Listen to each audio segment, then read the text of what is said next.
Hi there, I'm Rachel Gerber, Denominational Minister for Youth and Young Adults, and the editor of The Gathering Place, which is an interactive website for youth leaders to learn, be, and connect. And every month throughout the season of The Gathering Place, we are focusing on a new theme. And this month's theme, we're talking about racial reconciliation, and we are so excited to have Sue Park-Hur here with us for this interview series this month to talk about her and her husband, their agency that they began, which is called ReconciliAsian out in Southern California. And Sue, we are thrilled to have you here on The Gathering Place. So welcome, welcome. Thank you so much. Thanks for having me here. For sure. Well, could you just tell our listeners here about what it is that you guys are doing with ReconciliAsian? I've heard amazing things about it. And maybe also just give us a little bit of background about how things got started. Sure. Well, like you said, we are located in Southern California, and there are about 1,200 Korean American churches down here. And this is an ideal place for us to work with Christians who are interested in the work of reconciliation, hopefully. So we are a peace center, and what we're trying to do is help church leaders and pastors to recognize that the center of the gospel is the gospel of peace and reconciliation. I think we leave that out quite a bit. And to engage them to recognize what does it mean for you to be a peacemaker locally in the church. Start there, and then what does it mean for you to engage in your community as people who are immigrants or people from the margins? What does it mean to be a person of hospitality and a person who has peacemaking role? And then what does it mean for us as people who are also from Asia? And the peace work that needs to happen there. And so for me, as a South Korean born, what does it mean for me to engage in the work of breaking down the hostility, walls of hostility in the country that I was born? And so of course that helps me to engage in the work that needs to happen with North Korea and the reconciliatory work that needs to happen there. So we're trying to help people, educate people theologically, as well as socially, and sometimes even economically. What does that mean for us to be a peacemaker around locally as well as globally? Yeah, so what are some initiatives as far as what you're doing? So we began with doing some seminars with theological students. We have Fuller Seminary around here, and like I said, we have a lot of churches, and so those people, it would be really fun for us to kind of lead seminars so that they see that there's a need. You always have to start with where people know that, right, this is something that will be helpful to your local church. Conflict transformation sounds appealing because there are a lot of conflict within immigrant churches. And so we work with the best of people, the Mennonite leaders who have also been engaged in this kind of work. And so it's like a double blessing for us to kind of help people. A lot of people who are Koreans don't know who Mennonites are. And so we introduce them to wonderful leaders who are engaged in that kind of work. And then also meet the needs of these topics that are very, very new to them. And then we also work on like parenting classes. What does it mean for us to parent in ways that restore rather than ways that just discipline for the sake of punishment?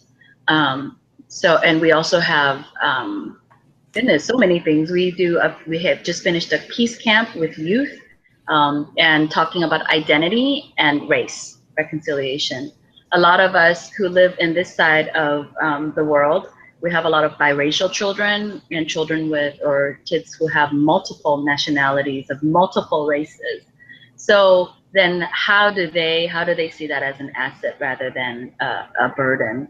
So we've been engaged with youth and also working with Korean immigrant pastors and leaders, as well as people who are not Christians who are interested in parenting in a different way. So it's given us a lot of opportunities to work with different people in the community.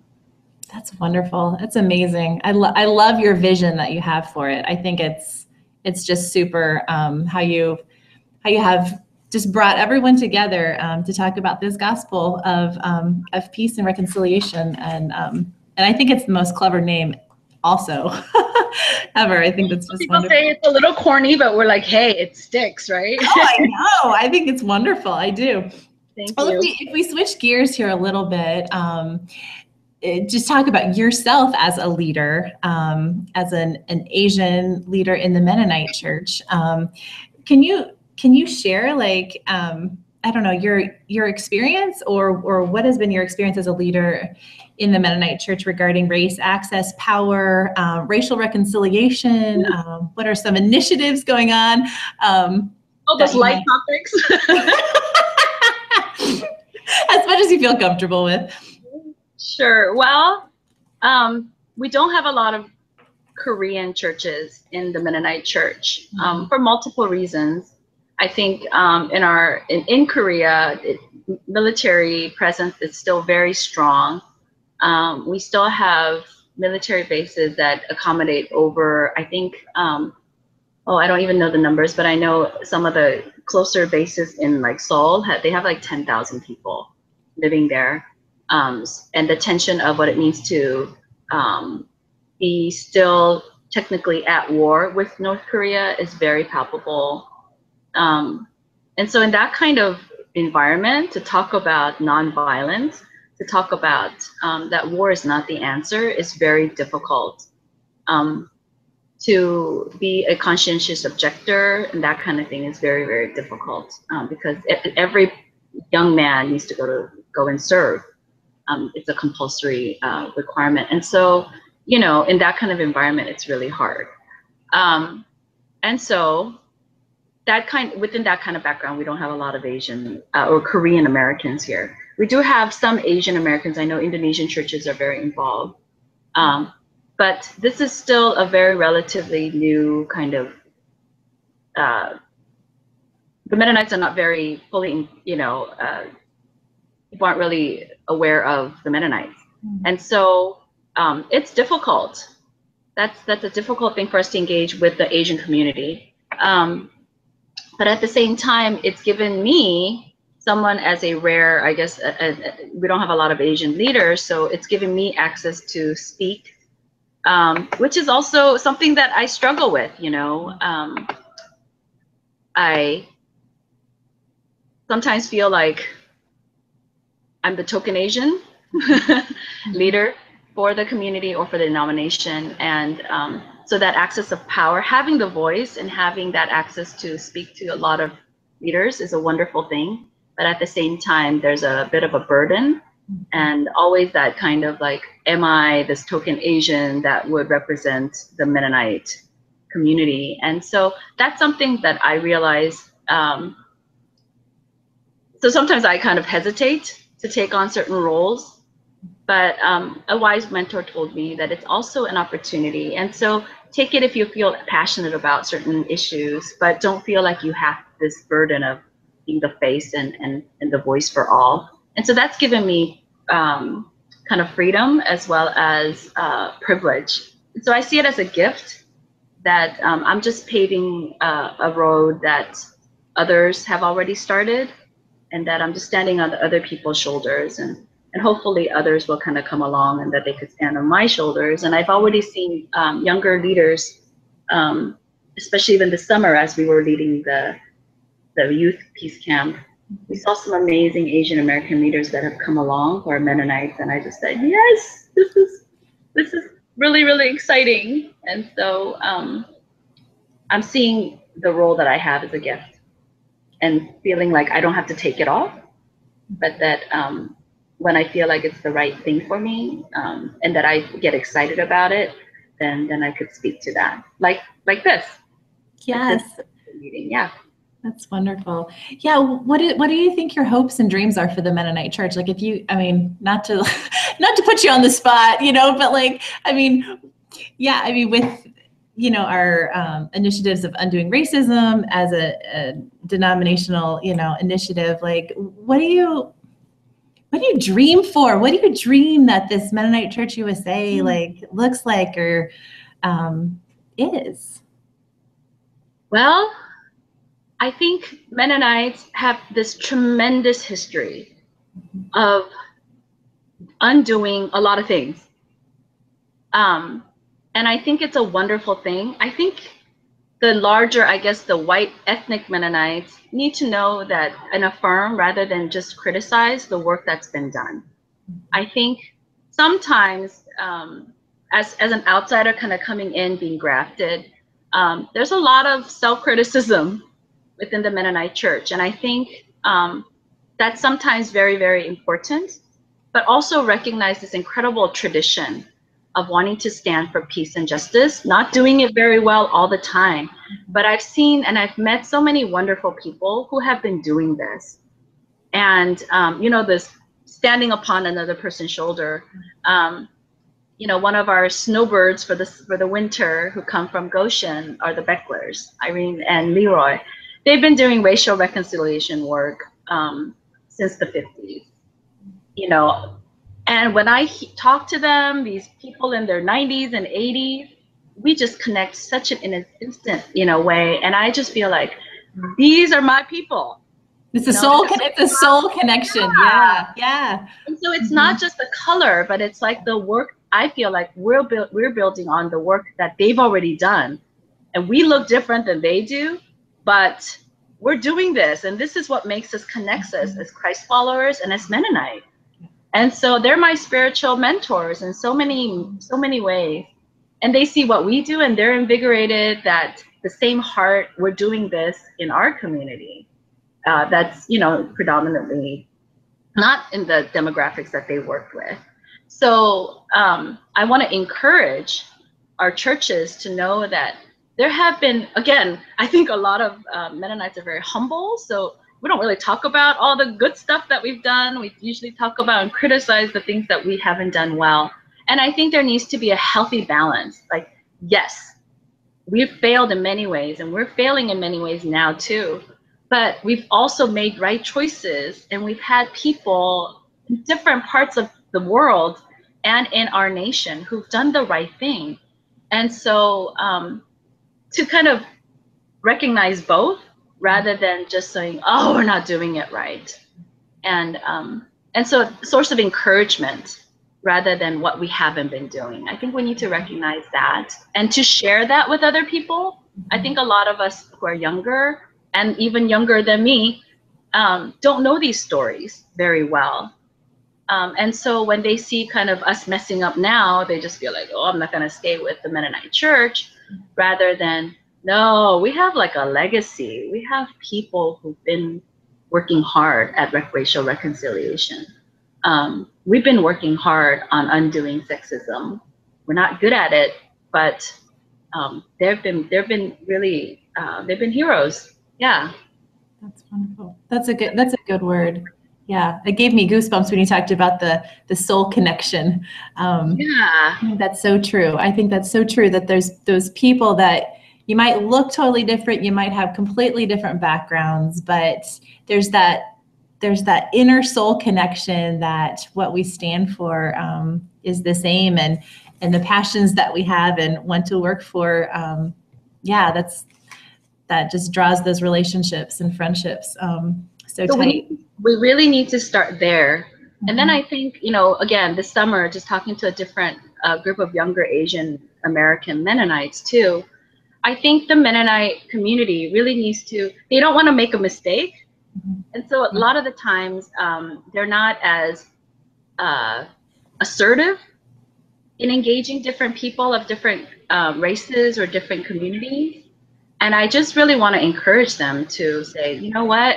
Don't be so afraid to make mistakes, to get out there and say, hi, I don't have it, you know, like, hi, I don't know you, but like, I want to get to know you, and I hope that you can learn to get to know me. That assertive friendliness, I guess, is something that I think we need to work a little bit more at. That was the next question I was going to ask. So you kind of just like transitioned beautifully into that, about like, what words of wisdom do you have for our denominational or not or youth leaders in the denomination regarding how to do this in their own local communities, how to work for justice, how to work for racial reconciliation and healing, in their own local communities and networks. What's the next right step? Mm-hmm. I think one of the things is that a lot of, again, I live in a different reality than a lot of the common, I think, the larger Mennonite communities in the Midwest and the East Coast. Mm-hmm. And so the dynamic is quite different. I think the intentional invitation for people of different backgrounds, different experiences, I think there needs to be just a lot of like pulpit swapping, Yeah. Hearing from different people who might, I live in a very multi-ethnic community. So it's easy for me to go, okay, Oshida, can you come? Or, Kenichi, can you come? And I could talk to different people from different ethnic backgrounds. It's harder when you're in a more insulated kind of community. Then you need to get out there and say, who are the people that we can engage? And they don't have to be these super speakers. It could be just local people in the community, churches like 5 blocks away, and say, I want to hear your story. How did this church start? What are the things that are you guys doing, type of thing? And I think the youth pastors, as well as I know a lot of youth pastors can't make always those necessary invitations without the pastor, kind of the lead pastor, doing that. And so figure out who or where are we. And who are the people that are here, rather than you don't have to access people from far away, and to build relationships in your neighborhood of people that are there. And if you can't or don't know how, then I think you can also invite different agencies and different community leaders within our denomination and ask them to come and speak and tell their stories. I think what we know is what we have experienced, as well as what we've been exposed to. And I think a lot of Mennonites haven't experienced or haven't been exposed to, other than, especially for the youth, than the community that they grew up in, right? So you can't blame them, but I think the leaders in our churches can help them to connect with other members and to recognize, I think with this whole thing of identity for a lot of the youth, Mennonites have to know their stories, not just the family stories, but like our Anabaptist stories. A broader story. Mm-hmm. Yeah. And that there are so many places where we've been marginalized as Mennonites that we can connect with other people who've also been marginalized. And I think those stories are not being passed down as much as they could be. In the past, maybe before it was like everybody knows certain people's stories, but do we know the stories of Becklers? Do we know the stories of different people who've been engaged? Not just, do we know Vincent Harding? Do we know, different leaders, not only from the 16th century, but even now, who've been doing amazing work for justice and peace? Do we know these stories, and so that they recognize that it's not just Mennonite doesn't mean eating certain foods, being with certain last names, but that we're part of this larger story that goes after the 16th century, and the struggles and their solidarity with the marginalized. Again, but tell also the bad stories, the things that we haven't done well with First Nation folks and different places where we've still been, so the whole story, I think we need to still carry that story. And I know for the youth that really resonates. Yeah. So to recognize their own story, hear other people's stories, and then see where we can connect. And I think that will be a big challenge. Yeah, sometimes I think we try to make it, I don't know, too complicated.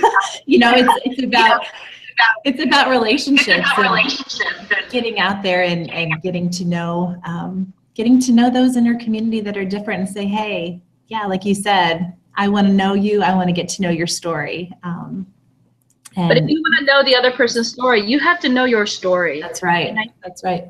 The Mennonites have a story.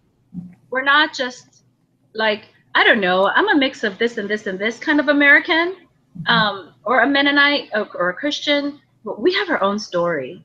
And how do we reframe it? How do we yeah, help the youth to recognize the treasure in our stories that we carry, so that they could hear other people's stories. Absolutely. Absolutely. Well, what a rich conversation.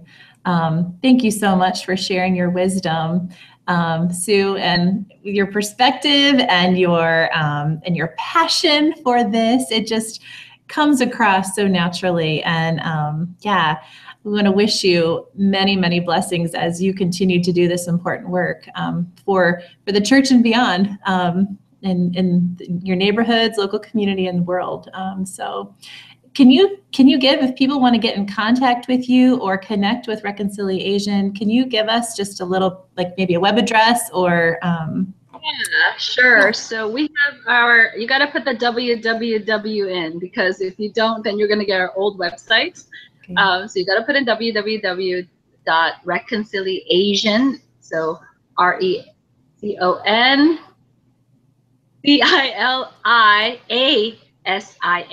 So reconciliasian.com. Or you could just also email us at reconciliasian@gmail.com. And we'd love for any kind of engagement and conversation with any of our Mennonite brothers and sisters.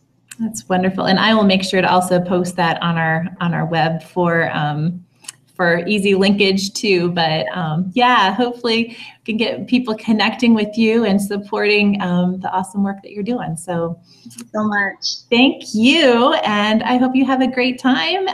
Yeah, great rest of your day. And yeah, we'll be in touch until next time. Thanks, Sue. Thank you. Bye. Bye.